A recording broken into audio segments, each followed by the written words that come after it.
Thank you so much. So today, Dr. Waldman, our senior risk consultant and medical consultant, has an extensive resume, but not confined to past president of the American College of OBGYNs and his commitment to ACOG in several positions.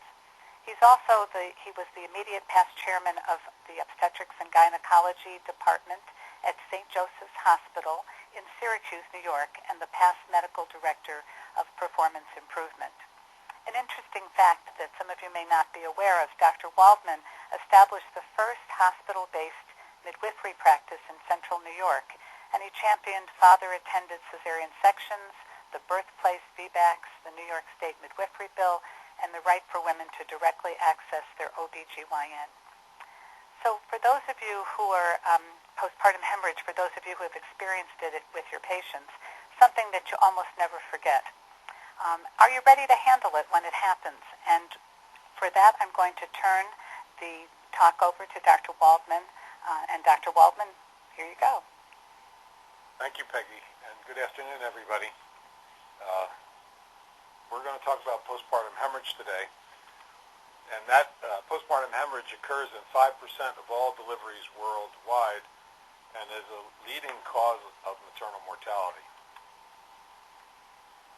I point you to an article written by Steve Clark and Gary Hankins in February of 2012, and they talked about diamonds, not pearls. You know, we all know about the use of pearls in medical education, but what they considered diamonds were preventing the tragic event in all of medicine, which is maternal mortality, and their universal applicability to nearly every patient every time. Key feature of these maxims is the addition of critical margin of safety and a relative lack of significant additional risk, which is a key feature of any patient safety program. And we must remember that a small number of errors continue to contribute to a large percentage of avoidable maternal deaths. When you look at this article, you'll find that 6 out of the 10 diamonds are related to postpartum hemorrhage. I'm going to share them with you now, the ones that are related to postpartum hemorrhage, and then you'll find them intertwined in the presentation. So number 4, angiographic embolization is not meant to be used for acute massive postpartum hemorrhage. Number 6, never treat postpartum hemorrhage without simultaneously pursuing an actual clinical diagnosis. Number 7, more than a single dose of medication is necessary to treat uterine atony. Go to the patient's bedside until the atony has resolved. Number 8, if your labor and delivery unit does not have a recently updated massive transfusion protocol based on established trauma protocols, get one today. Number 9, in the postpartum patient who is bleeding or recently has stopped bleeding and is oliguric, furosemide is not the answer. And finally, number 10, any woman with placenta previa and 1 or more cesarean deliveries should be evaluated and delivered in a tertiary care medical center. I think we're all aware of the recent trends in maternal mortality, but we can see from this slide where we've made tremendous progress in the early 50s and 60s, that progress is starting to go in the opposite direction. We're actually seeing an increase in maternal mortality. And even though the most dramatic decrease in maternal mortality in the United States has been deaths attributable to hemorrhage, this decrease has occurred despite evidence that there's been an increase in cases of obstetrical hemorrhage. In this article by Callahan and others, published in the American Journal, we can see that there's been a 26% increase in postpartum hemorrhage due to atony in a 12-year period from 1994 to 2006. You can also see in this article that was published in the British Medical Journal that this increase in postpartum hemorrhage and the relationship to postpartum atony is consistent in Australia, Canada, and the United States. And we know that the proportion of deliveries with induced labor has been increasing, and that the increase parallels the trends in postpartum hemorrhage. And in other articles, women with severe postpartum hemorrhage secondary to uterine atony were exposed to significantly more Pitocin or oxytocin during labor compared to matched controls. And then a recent multi-center study conducted by the Maternal Fetal Medicine Unit Network of the NICHD found that subjects with uterine atony following primary cesarean delivery were exposed to a longer duration of oxytocin compared to women without uterine atony. So we think that postpartum hemorrhage is more frequent because of the number of induced labors, but also because of the fact that maternal age at childbirth is increasing, cesarean delivery is increasing, and maybe there's an increase in first babies. Also, there's been definitely an increase in multiple pregnancies.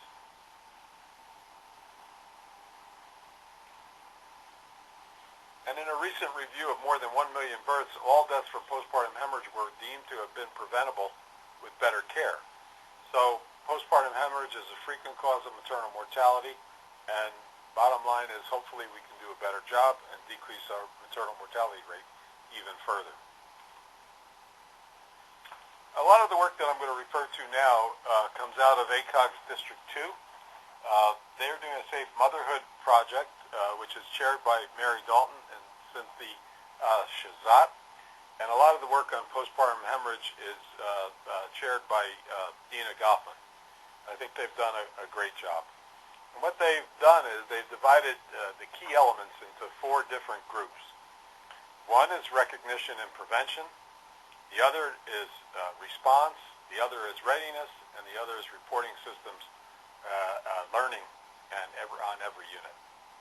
So in the recognition and prevention, they talk about risk assessment and the universal active management of the 3rd stage of labor.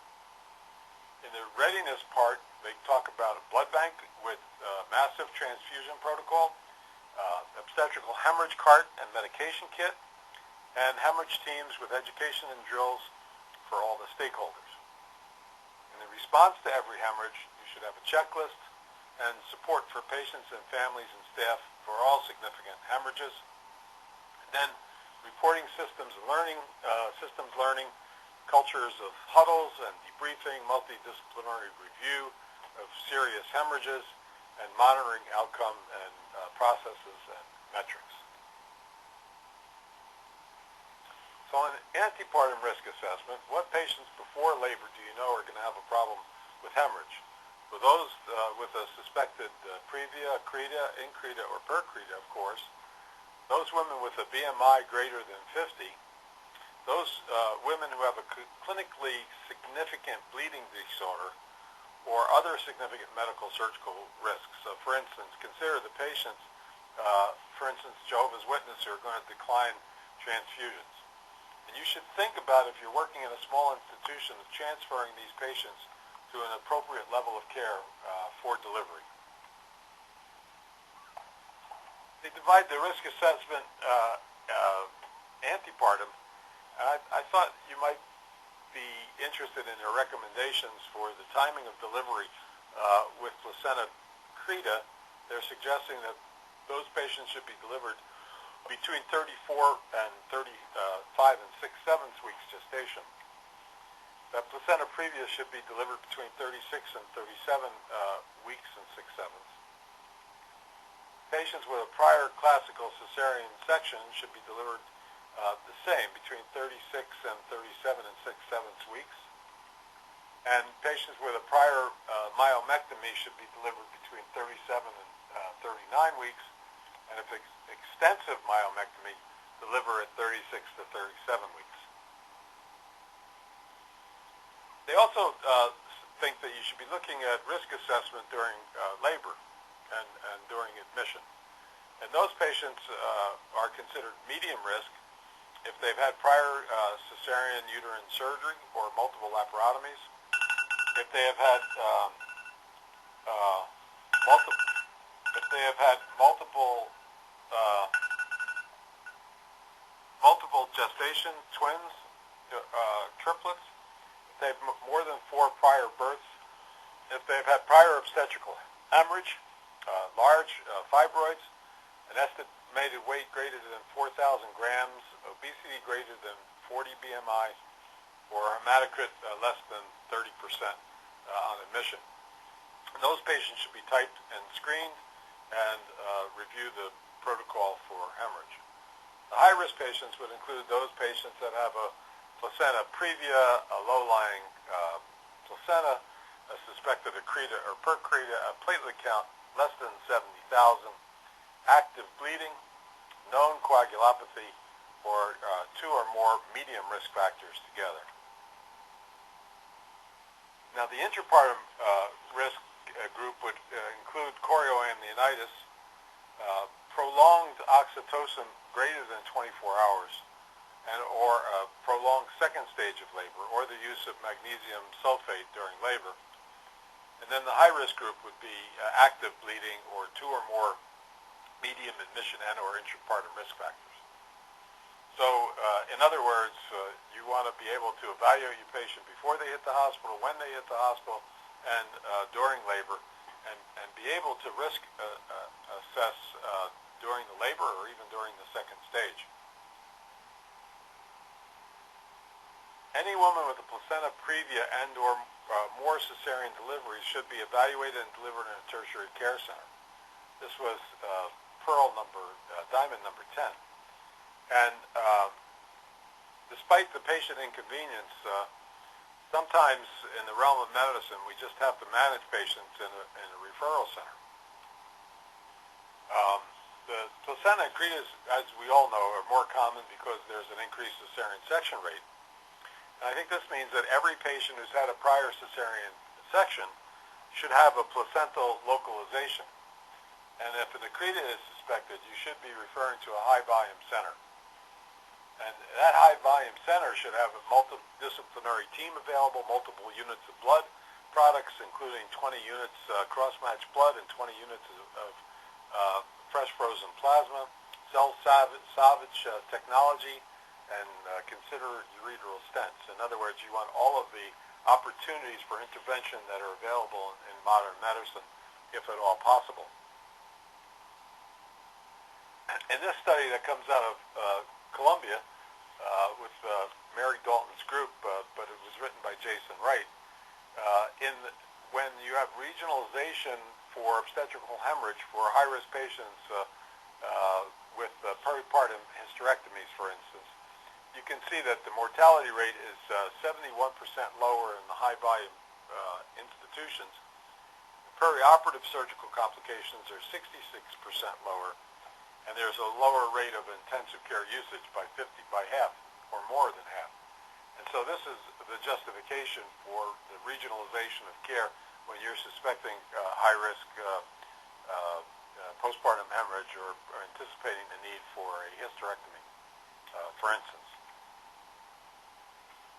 Any woman with a placenta previa, there's no current diagnostic technique that's sufficiently negative predictive value to justify the delivery of a woman with a placenta previa and 1 or more cesarean sections in a center without full blood banking capabilities, dedicated anesthesia support, and the availability of other surgical specialists.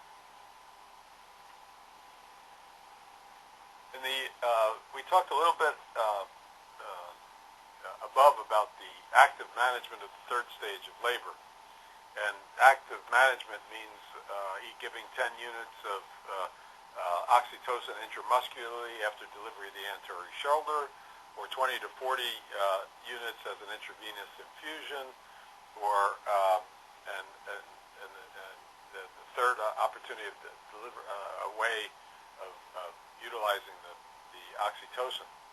But the concept here is that it's used every single time in every single patient. Now, if we look at the active management of the 3rd stage of labor, and we don't do anything, and we don't use active management, you can anticipate postpartum hemorrhage greater than 500 cc's in 14% of patients.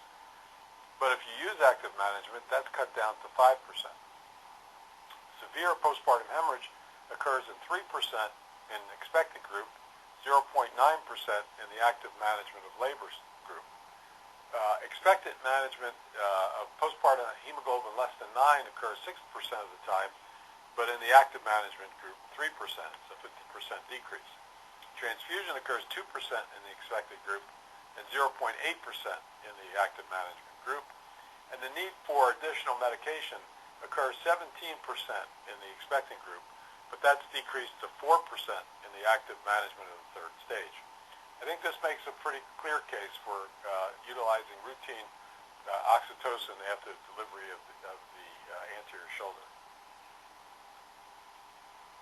If your labor and delivery unit does not have a recently updated massive transfusion protocol based on established trauma protocols, get one today.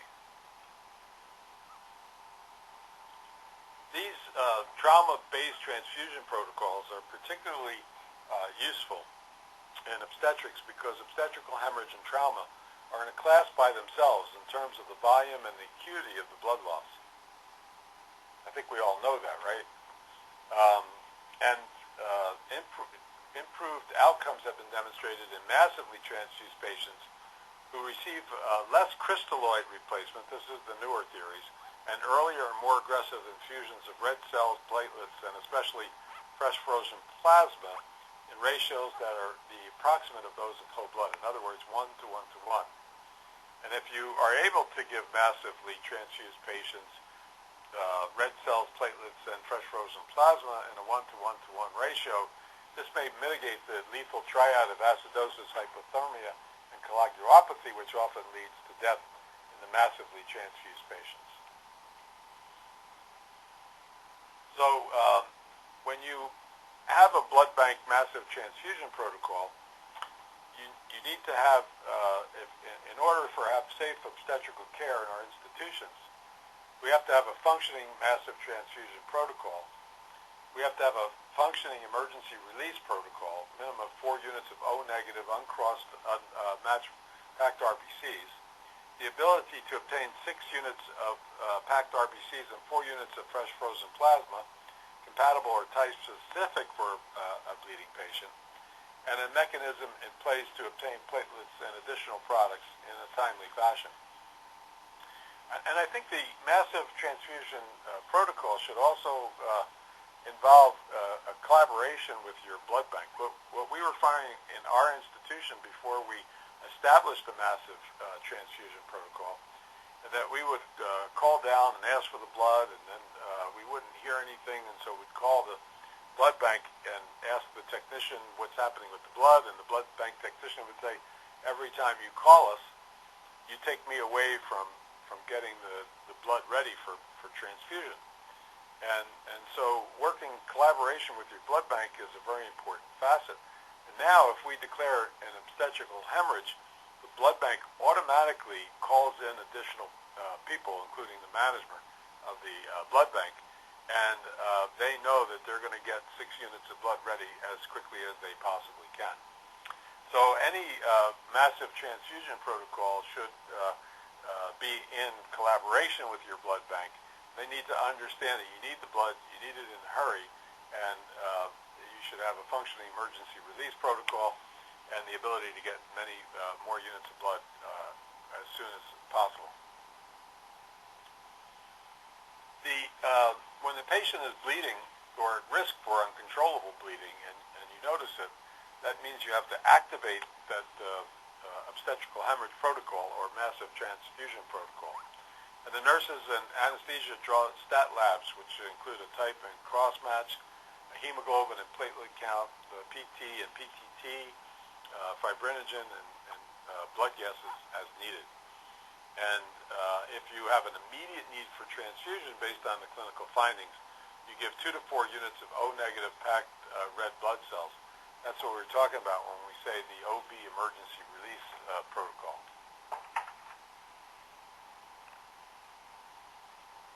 When you're anticipating ongoing massive blood needs, you obtain a massive transfusion pack. This is all set aside ahead of time, and you can consider using coolers to transport the blood, but what you do is you administer 6 units of packed RBCs, 4 units of fresh frozen plasma, and 1 apheresis pack of platelets. And if the initial lab results are normal, then you anticipate ongoing bleeding. You repeat the transfusion pack as necessary. If the initial lab results that we drew before were abnormal, you repeat the transfusion pack, repeat the labs, but you also consider adding cryoprecipitate and also an alternative coagulation agent such as PCC or recombinant factor 7A or tranexamic acid. It's not important that the New York protocol is the protocol, because other states and other institutions have different protocols. But I think it's very important to establish your protocol ahead of time so that you know what you're going to use and your blood bank and you are working in synchrony. So in California, their massive hemorrhage pack includes 1-to-1 packed RBCs and fresh frozen plasma and 1 unit of platelets per 6 units of packed RBCs. And if you have unresponsive coagulopathy after 10 units of packed RBCs and full coagulation factor replacement, they can suggest that you consider R factor 7A, which is investigational, and remember that costs between $10,000 and $20,000, but has a reported success rate of 70%. Recommended instruments for a hemorrhage cart include, on the vaginal side for vaginal evaluation, include vaginal retractors and log-weighted speculums, long instruments, needle holders, scissors, Kelly clamps, sponge, forceps, an intrauterine balloon, banjo or large curette, and bright light, and instructions on how to use the balloon. The cesarean section laparotomy disc hysterectomy chart should have hysterectomy tray, large sutures, intrauterine balloon, and procedural instructions on how to use the balloon, how to use the B-Lynch sutures, or how to do arterial ligations. Of course, when you see lacerations, you repair them, and considering ligating blood vessels is important. Uterine arteries may be effective if you ligate them in 80-90% of cases. Internal iliac arteries are less successful, and they might be helpful in less than 50% of cases. And you could also try ovarian arteries. They do suggest that you consider a clamp, cut, and drop technique for the hysterectomy, which is one way of controlling the bleeding actively, which means you rapidly sequentially clamp and cut all the vascular pedicles to below the level of the uterine arteries to achieve a quick hemostasis, and then go back and suture those pedicles. Just something to think about.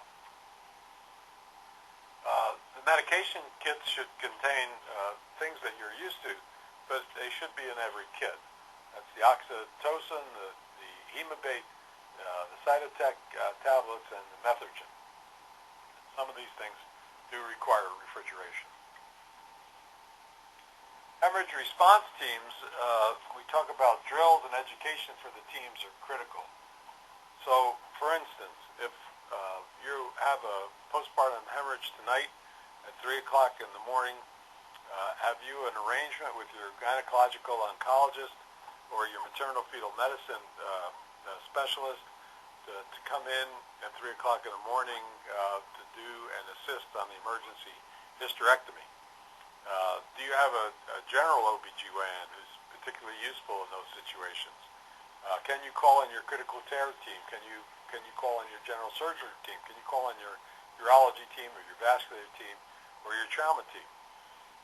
When you have a program and you have education for your teams, it's important that you have drills and education for the team that's going to be present in labor and delivery at 2 or 3 o'clock in the morning, and not have surprise calls to people who are not used to being called to those problems.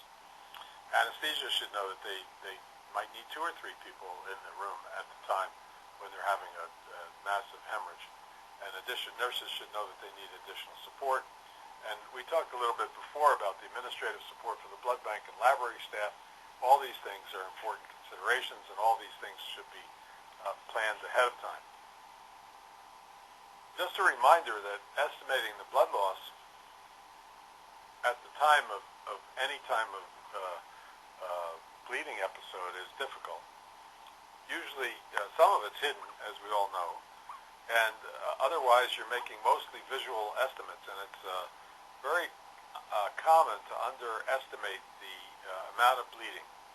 And the clinical picture, which you remember when you have healthy women, the blood pressure and the pulse and the respiratory rate, they may not change, and the patient may be very close to being shocky, but appear to have normal vital signs. And remember that the blood loss can be completely hidden. In the British Medical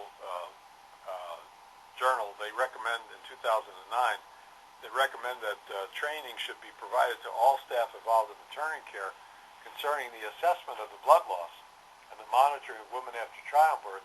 And they recommend utilizing the modified obstetric early warning scores, MOAs. This is a key to reducing the severity of postpartum hemorrhage and preventing any adverse outcome. And this system, it's really hard to reproduce, but this comes from the National Health Service. It's modified for obstetrics, and this one's for obstetrics only. And the bottom line, if you have two yellows or a red, that's a problem, and you have to call for help right away. So one red or two yellows, you call a physician. And this may be a little difficult to adapt to electronic medical records, but what happens is we see some vital signs change, and we're not responding to them because we're not recognizing how important those vital sign changes are in a normal, healthy woman. So for instance, if the respiratory rate is greater than 25 or less than 10, if the blood pressure is less than 90 or greater than 150, if the pulse is greater than 110 or less than 55, if the urine output is less than 25 cc's per hour, or the patient is confused or not fully alert, these are warning signs that we need to be able to respond to. And if you have a respiratory rate greater than 25 and a diastolic blood pressure less than 90, a systolic blood pressure less than 90, you know you're going to have a real problem. So utilizing pulse, respiratory rate, consciousness, and urine output still remain very important tools when evaluating patients for postpartum hemorrhage. So when you're assessing the degree of hemorrhage, the patients can have actually 4 stages, which we'll talk about as we go along. But you have to assess the volume of blood already lost. We talked about that, the estimated blood loss. The rate of bleeding when you see the patient and what you're seeing and what you're thinking. And then the consequences of the blood loss. You know, the hemodynamic abnormalities, which we just talked about, the blood pressure, the pulse, the urinary output, the blood laboratory results, such as the hemoglobin hematocrit, any metabolic abnormalities, such as pH and base deficit, lactic acid, coagulation abnormalities, and the patient's clinical status. Is she anxious, confused, and lethargic? This is a repeat of what we really just talked about, but it's worth emphasizing it. And ACOG District 2 is using a 4-stage evaluation. Remember, when you have a hemorrhage, you want to call for assistance right away. You want to have a response team that shows up at the bedside with the delivering and attending an MD and CNM, a primary RN, and an anesthesiologist. Then you want to huddle, appoint a team leader, appoint a recorder, timekeeper, nursing roles, identify the hemorrhage stage, document the estimated blood loss and the interventions. The timekeeper should be calling out 5-minute intervals. Now, stage 1 is blood loss greater than 500 vaginal, or blood loss greater than 1,000 cesarean with normal vital signs and normal lab values. This is your checklist. Record the vital signs and O2 saturation every 5 minutes.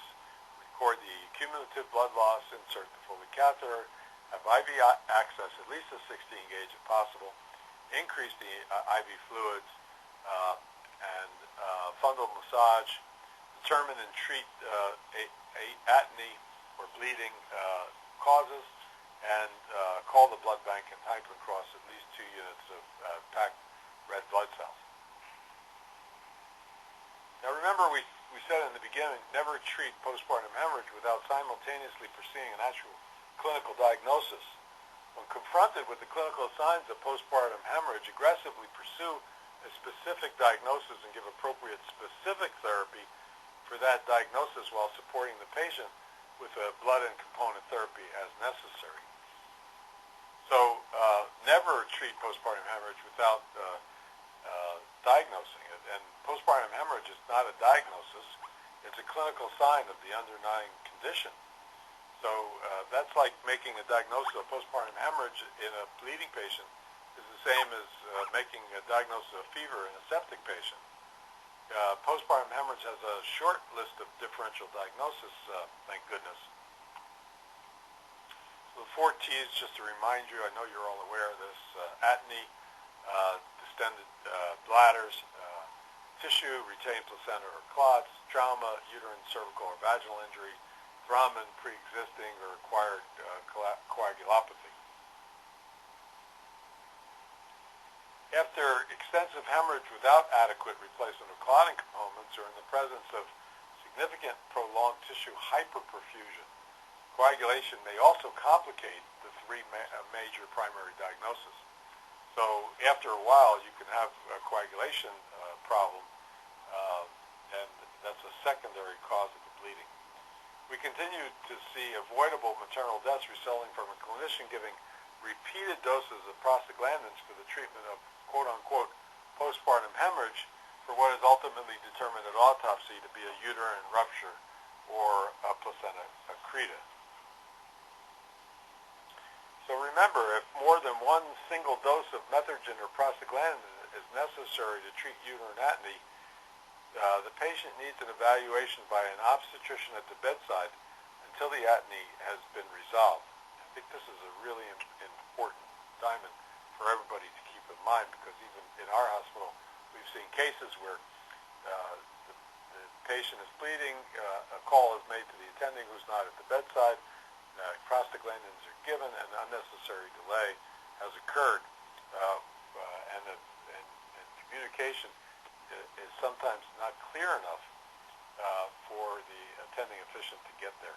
So if you're a physician and or a midwife and you're called and you give a patient a dose of methergin or prostaglandin and she doesn't respond, you should be getting to see that patient as quickly as you possibly can, or having somebody do that for you. And we're continue to be disturbed at the frequency with which we see telephonic ordering of repeated doses of uterotonic agents. So uterine atony occurs because of overdistension, infection, uterine relaxants, uterine fatigue, uterine inversion, retained placenta, and uterine fatigue, as we talked about earlier, might be due to overuse of oxytocin over a prolonged period of time, which again, I remind you, we're seeing in cases of prolonged inductions. And just another reason to have second thoughts about inducing labors, that they're not without some secondary events. These are the medications that we use. I just include this for your own edification. You can go back to this slide anytime you want to, but these are the doses of medication and the precautions that we might use and be concerned about when using, such as avoiding the use of methergin in patients with Raynaud syndrome. At stage 2, stage 2 is considered when you have bleeding that estimate blood loss is up to 1,500 cc's, or any patient requiring 2 uterotonics with normal vital signs and lab values. This is what we call stage 2. And here's where you want to put in a second IV access, 16 gauge again if possible. Get stat labs repeated. Use a warming blanket. For uterine atony, at this point, you want to consider a balloon or surgical interventions. And at blood bank, don't wait for the labs. Transfuse per clinical signs and symptoms. In other words, you can draw the lab work, but don't wait. Give the patient the transfusion right away. Notify the OB hemorrhage team. Bring 2 units of packed red blood cells to the bedside. Thaw 2 units of fresh frozen plasma. And continue medications from stage 1. Consider moving the patient to the OR because you'll have better exposure. Maybe you're going to do a DNC or you're going to do a better evaluation for cervical or vaginal lacerations, and start to think about mobilizing additional team members as necessary. Now, this is the time when you want to be considering whether or not a uterine curettage is appropriate. If you have a C-section, maybe a placental bed suture from a placenta Accreta site, or whether you want to do the uterine artery ligation, the uterovarian ligation. Certainly, this would be a point where you're going to be repairing your uterine ruptures, or using your beta Lynch sutures, or considering a hysterectomy. I think we've all seen this by now. Hopefully, all of the institutions are considering the use of the beta Lynch sutures or any other suture program. I just detailed it here. I refer to the slide. If you don't have it in your institutions, you could always look at it then. The UK study, 75% of the beta Lynch suture utilization was successful, which therefore the hysterectomy, it prevented hysterectomy 75% of the time, and 25% of the patients still went on to hysterectomy. That's a pretty good success rate. And again, here's another view of the compression sutures. Waiting 2 to 6 hours before compression sutures increase the odds of a hysterectomy by 4 times. So you shouldn't wait to do this for a very long time. If you think about it, start to use it. The indications for a balloon tamponade, they're used for management of acute postpartum hemorrhage refractory to medical and other conservative interventions, and after bleeding from vaginal and cervical lacerations and retained products of conception have been excluded. Sometimes it's used as a temporizing measure for obstetrical bleeding emergencies while waiting for other definitive treatments, such as an embolization. This might be a time when embolization is utilized if you can get the balloon to stabilize the patient, or perhaps when the patient is being transferred to another institution. Balloon tamponade itself is often successful, and that would obviate the need for further operative intervention. Contraindications to balloon are fairly obvious. Obviously, if you have another pregnancy inside, that would be a bad thing.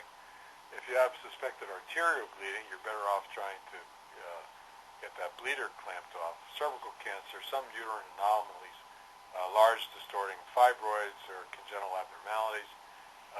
Purulent infection of the vagina, cervix, or uterus is not a good place for a balloon. A suspected uterine rupture, that's probably not a good place for a balloon. And if you have an allergy, for instance, to latex. And here, in inserting the uterine balloon, you want to use it under ultrasound guidance, inflate the 500 cc's with sterile water or saline, and use vaginal packing, iodoform or antibiotic so cause, to maintain the correct placement and maximize the tamponade. And general traction to secure it to the patient's leg or attach weight less than 500 grams. Angiographic embolization is not meant to be used for acute massive postpartum hemorrhage, but we do see cases with preventable maternal death results when the clinician fails to move rapidly to definitive surgical treatment and instead is waiting for a radiology consultant. And so the angiographic embolization has little value in acute massive postpartum bleeding when death may result in minutes, not hours. In stage 3, you have continued bleeding with an estimated blood loss greater than 1,500 cc's or greater than 2 units of packed red blood cells have already been given. The OR patient who's at risk for cold bleeding, for instance, post-cesarean or coagulopathy, or any patient with abnormal vital signs, labs, or oliguria. There you want to outline again the management plan, serial reevaluation, which is important with the team members, communicate with your team, replacement 6 to 4 to 1, which is your trigger massive transfusion protocol, packed red blood cells, post-frozen plasma, and platelets in a 6 to 4 to 1 ratio. Add cryoprecipitate if there's a coagulopathy, and consider again consultation for alternative agents. And if unclear, identify the etiology for bleeding, rule out lacerations, coagulopathy, and occult bleeding, maybe by imaging, and hemostasis. Initiate immediately interventions based on etiology. If poor response, then adopt additional members. Stage 4, which is cardiovascular collapse. Patients with collapse in the setting of massive hemorrhage have profound hypovolemic shock and or amniotic fluid embolism. In these situations, immediate surgical intervention to ensure hemostasis, i.e. a hysterectomy, is suggested. This should take place with simultaneously aggressively blood and factor replacement and medical interventions regardless of the patient's coagulation status. An expeditious hemostasis is the only step that will maximize survival rates for these critically ill patients. So in the postpartum patient is bleeding who has recently stopped bleeding and is oliguric, furosemide is not the answer. We continue to see maternal deaths, and with the patient with postpartum hemorrhage has a decreased urine output and is administered Lasix, that can help lead to cardiac arrest. And because Lasix diminishes the intravascular volume, is not good in a patient who has already lost a significant amount of blood. So remember, time is of the essence. In order to minimize the risk of morbidity and mortality, practitioners must have an organized plan of management, and that's instituted promptly. So, in conclusion, early recognition and treatment are essential. Multidisciplinary coordination and preparation, particularly with the blood bank, is critical in order to provide a safe oncologist, MFMs, whoever is going to be involved in that 3 o'clock in the morning massive hemorrhage. Active management for the 3rd stage is appropriate, especially in high-risk settings.